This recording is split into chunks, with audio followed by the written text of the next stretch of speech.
I think one of the frustrations that we all feel in the school is the lack of parent involvement. We try to call the parents and we don't get calls back, we don't have the right phone number, and I really wholeheartedly believe that that's not because the parents don't care. I mean, I know it's because the parents don't care.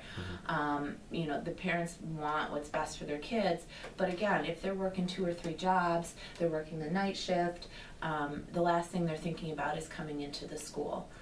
They're thinking about putting food on the table, they're keeping a roof over their kids' heads, and though they want their kids to be successful and they want their kids to do better, their number one priority is feeding them and clothing them and giving them shelter. And of course they want to come in and they want to, you know, their kids to do well, but there's a language barrier that sometimes is intimidating to our parents.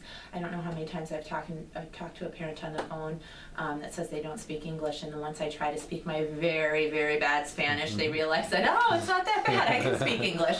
So I feel like they're really kind of intimidated, not, of course not all of them, but some of them by the language, by not knowing the system. I mean, a lot of our parents either don't have a high school education, have an education from Mexico, and a lot of them that do have an education from Mexico stopped at 6th or 7th grade.